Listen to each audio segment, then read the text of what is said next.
नमस्कार विद्यार्थियों, स्वागत है आपका अपने YouTube चैनल राजस्थान जीके 18+ पर। विद्यार्थियों, आज के इस वीडियो के अंदर हम जो कि कक्षा 11th का जो कि हिस्टोरी का अपने चैप्टर है, वो हिस्टोरी की दो पुस्तकें हैं आपके। उसमें से पहली पुस्तक है कि पहला चैप्टर है लेखन कला एवं शहरी जीवन। इस चैप्टर के अंदर चैप्टर के हम है ना महत्वपूर्ण जो कि छोटे छोटे प्रश्न है जो कि एमसीक्यू के अंदर भी पूछे जा सकते हैं और अति लघुतरात्मक के अंदर भी पूछे जा सकते हैं और खाली स्थान के अंदर भी, आपको रिक्त स्थान के अंदर भी पूछे जा सकते हैं विद्यार्थियों। तो इस प्रकार के हम क्वेश्चन है ना जो कि इस वीडियो के अंदर हम देखेंगे विद्यार्थियों। तो शुरू करते हैं इस वीडियो को। तो विद्यार्थियों, हमारा जो कि विद्यार्थियों पहला जो कि है ये हमें आप देख सकते हैं कि लेखन कला एवं शहरी जीवन, ये विद्यार्थियों ये है ना लेखन कला और शहरी जीवन के हैं विद्यार्थियों, जो कि क्वेश्चन आंसर हैं विद्यार्थियों। तो पहला है हमारे विद्यार्थियों की मेसोपोटामिया किस भाषा का शब्द है। तो सबसे पहले ही हमारे जो कि इस चैप्टर का जो कि शुरू करते हैं ना, तब इंट्रोडक्शन आता है। इंट्रोडक्शन के अंदर ये बताया जाता है कि मेसोपोटामिया की किस भाषा का शब्द है और कैसे इसकी स्थापना हुई और कैसे कैसे इनके राजा थे और कैसे इनके अंदर लेखन कला का जो कि है ना विस्तार हुआ। तो अब है ना, तो विद्यार्थियों शुरू करते हैं। तो मेसोपोटामिया किस भाषा का शब्द है। तो विद्यार्थियों अपना यूनानी भाषा का है मेसोपोटामिया विद्यार्थियों, जो कि शब्द। और विद्यार्थियों दूसरा है कि मेसोपोटामिया का अर्थ क्या है। विद्यार्थियों मेसोपोटामिया का अर्थ, मेसोपोटामिया शब्द तो हमें पता है कि यूनानी भाषा का है, तो इसका अर्थ क्या है। तो विद्यार्थियों इसका अर्थ यहाँ पर है कि मेसोस मेसोस और पोटेमोस, यहाँ पर दो शब्द है विद्यार्थियों। तो मेसोस मेसोस का तो हमारे हो जाएगा मध्य, मेसोस यानी मध्य।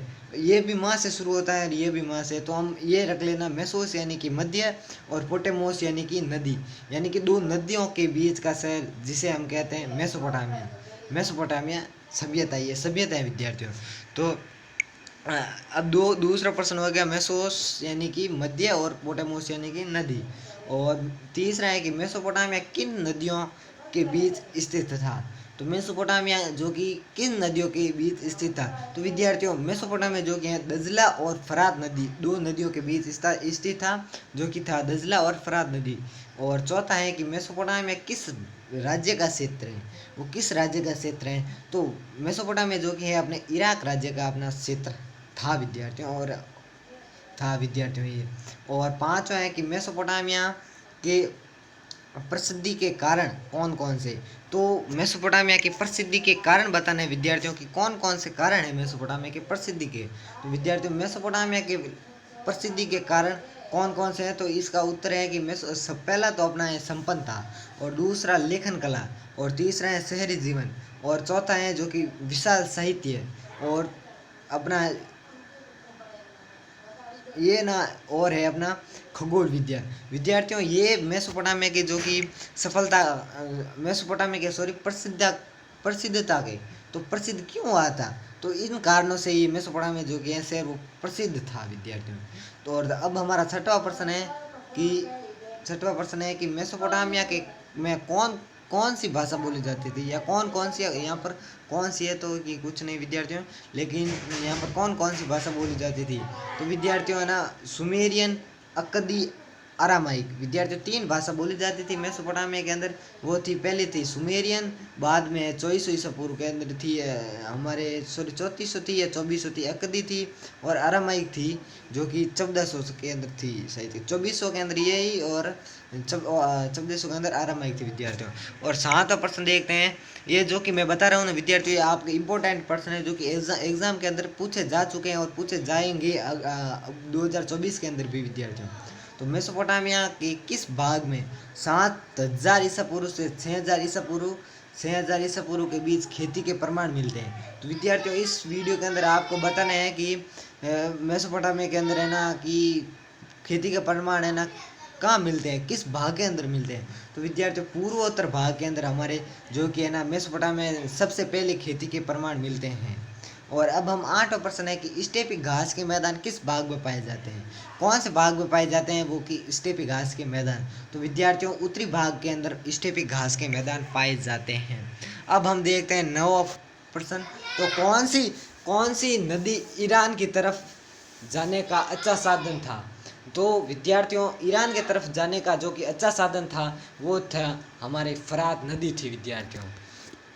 और अब हम हमारा जो कि 10% है कि लेखन कला और नगरों का विकास कैसे किस भाग में हुआ था। तो किस भाग के अंदर हुआ था, तो दक्षिणी भाग के अंदर हमारे लेखन कला और शहरी जीवन और नगरों का विकास यानी कि शहरी जीवन का विकास हुआ था, वो हुआ था अपने दक्षिणी भाग के अंदर विद्यार्थियों।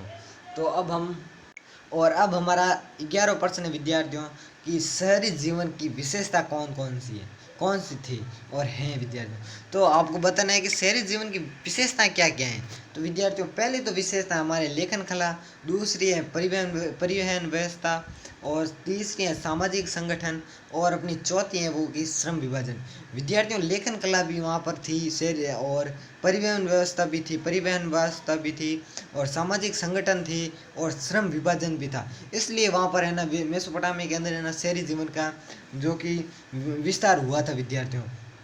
और वो है ना शहरी जीवन को मेसोपोटामिया के वासी है ना वो अच्छा मानते थे। और 12% है कि वार का शीर्ष दो के यहाँ किस शहर से मिला था। वार का शीर्ष जो कि था संगमरमर का बना हुआ था, वो किस शहर में था। तो विद्यार्थियों उरुक शहर में था और मिला था विद्यार्थियों। और ये हमने हमारे 2 मिनट पहले बताया था कि वार का शीर्ष किस पत्थर का बना हुआ था। तो विद्यार्थियों संगमरमर का बना हुआ था वार का शीर्ष, जो कि एक महिला की जो कि सिर था विद्यार्थियों। और 14 है हमारे कि मेसोपोटामिया किस युग की सभ्यता थी। तो किस युग की थी। तो विद्यार्थियों मेसोपोटामिया जो कि हमारे सभ्यता थी वो थी कांस्य युग की थी विद्यार्थियों। और 15वां प्रश्न है कि मेसोपोटामिया के लोग किस धातुओं का निर्यात करते थे विद्यार्थियों। तो जो कि मेसोपोटामिया के लोग हैं ना वो कृषि जनित उत्पादन और कपड़ा का जो कि धातु नहीं है विद्यार्थियों वस्तुओं का निर्यात करते। तो पहला तो था कपड़ा जनित उत्पाद और कृषि जनित और उत्पादों का, और दूसरा था अपने कपड़े का, क्योंकि वहाँ पर कृषि होती थी इसलिए वो ना कपड़े बना लेते थे विद्यार्थियों, इसलिए वहाँ होती थी कपड़ों की भी वहाँ पर है ना जो कि निर्यात हुआ था। और 16% है कि मेसोपोटामिया में पहली पट्टिका कितने ईसा पूर्व की पाई गई है। तो विद्यार्थियों मेसोपोटामिया में पहली पट्टिका जो कि है 3200 ईसा पूर्व की पाई गई थी विद्यार्थियों। अब देखते हैं 17%।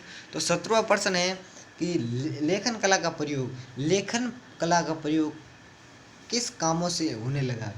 तो पहला तो हमारे शब्दकोश बनाने के लिए लेखन कला का प्रयोग होता है, और दूसरा है भूमि स्थानांतरण करने के लिए भी लेखन कला का प्रयोग होता है, राजा के आदेशों के लिए भी होता है, और नियम व कानून निर्धारण करने के लिए भी होता है विद्यार्थियों।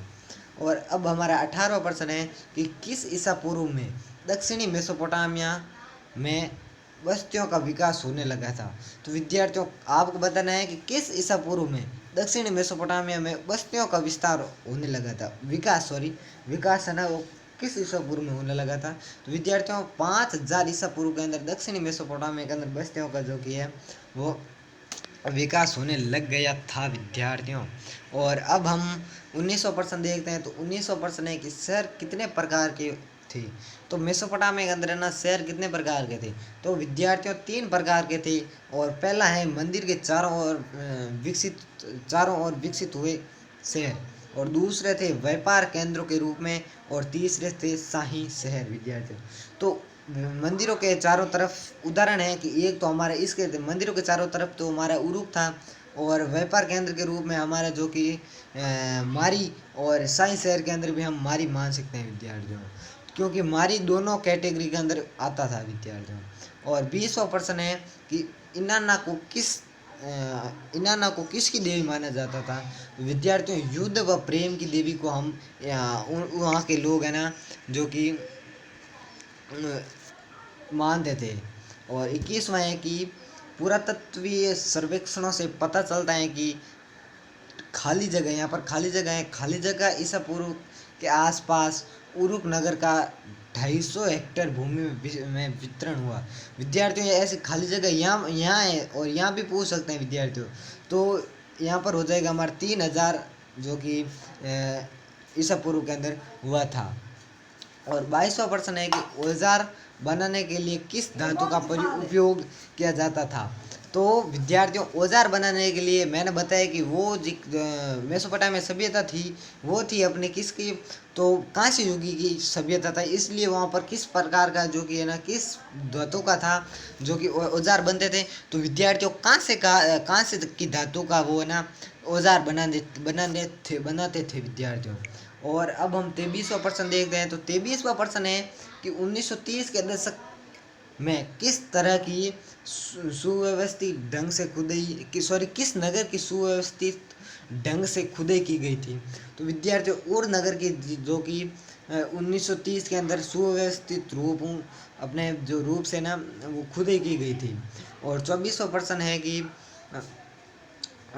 2000 ईसा पूर्व के बाद किस शाही राजधानी के रूप में कौन सा शहर है जो कि है ना शाही राजधानी के रूप में जो कि फला फूला था। यह बाद में किस शाही शहर कौन सा होता था यहाँ पर विद्यार्थियों, कौन सा शहर है जो कि शाही राजधानी के रूप में फला फूला। तो विद्यार्थियों, मारीनगर जो कि है ना शाही राजधानी के रूप में फला फूला था विद्यार्थियों। और अब हम 25वां प्रश्न देखते हैं। तो 25वां प्रश्न है जो कि जिमरीली महल से संबंधित। तो जिमरीली के शाही महल के राजा किस अतिथियों के राजा किस अतिथियों के यहाँ पर किस नहीं है, राजा अतिथियों से किस ये किस नहीं है विद्यार्थियों, राजा है ना वो अतिथियों से किस कमरे में मिलते थे, कितने कमरा नंबर में मिलते थे। तो विद्यार्थियों, कमरा नंबर जो कि है ना 132 के अंदर वो राजा अतिथियों से मिलते थे विद्यार्थियों। और अपना 26वां प्रश्न है कि ये राजमहल कितने भूभाग में फैला हुआ था। तो ये जिमरीली महल था जो कि है ना वो कितने हेक्टेयर या फिर कितने भूभाग में फैला हुआ था। तो विद्यार्थियों, ये है ना 2.4 हेक्टेयर के अंदर फैला हुआ था विद्यार्थियों। और 27वां प्रश्न है कि राजमहल के अंदर कितने कमरे थे। तो विद्यार्थियों, 260 कक्ष थे विद्यार्थियों राजमहल के अंदर, जिमरीली महल के अंदर विद्यार्थियों। और 28वां प्रश्न है कि गिलगामेश महाकाव्य कितनी पट्टिकाओं पर बना हुआ था। विद्यार्थियों, गिलगामेश महाकाव्य जो कि गिलगामेश है ना वो राजा भी हुए हैं जो कि एनमरकर के बाद में, तो वो है ना महाकाव्य कितनी पट्टिकाओं पर बना हुआ था। तो अगर आपने विद्यार्थियों ये ना पाठ अच्छी तरीके से पढ़ा है तो आपको ये सभी प्रश्न समझ में आ जाएंगे विद्यार्थियों। तो ये ना 12 है ना पट्टिकाओं में बना हुआ था लिखा हुआ था विद्यार्थियों। और 29वां है कि समय का उपयुक्त विभाजन किस सभ्यता की देन है। तो विद्यार्थियों, ये बहुत सिंपल प्रश्न है कि समय का उपयुक्त विभाजन किस सभ्यता की देन है। तो विद्यार्थियों, आपने अगर अच्छी तरीके से इस पाठ को पढ़ा होगा तो आपको पता होगा कि मेसोपोटामिया की सभ्यता का देन है जो कि अपने समय का ना उपयुक्त विभाजन है विद्यार्थियों, मेसोपोटामिया की देन है विद्यार्थियों।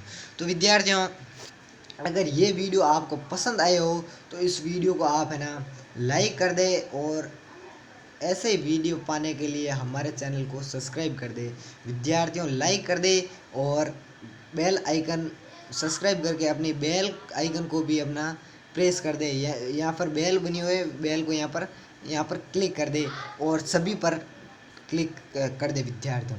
तो विद्यार्थियों, मिलते हैं अगले वीडियो के अंदर। तो अगर ये आपको वीडियो अच्छा लगा हो तो आप इस वीडियो को 2 बार देख लेना विद्यार्थियों। एक बार में आपको समझ नहीं आया हो तो आप 2 बार देख लेना विद्यार्थियों। ये ना क्वेश्चन आंसर आपके जो कि एग्ज़ाम के अंदर पूछे जा सकते हैं, जो कि ये आपके 1 नंबर के क्वेश्चन के आ सकते हैं, 2 नंबर के भी आ सकते हैं और ये MCQ के अंदर भी आ सकते हैं विद्यार्थियों।